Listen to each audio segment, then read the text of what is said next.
UPSC group 2 mains prepare అవుతున్న అభ్యర్థులు science and టెక్నాలజీలో భాగంగా ఒక ముఖ్యమైన విషయం గుర్తుపెట్టుకోండి.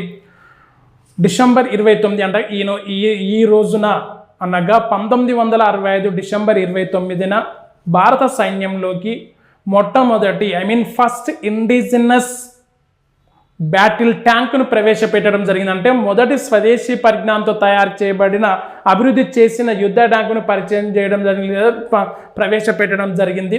దాని పేరు విజయంత యుద్ధ ట్యాంక్.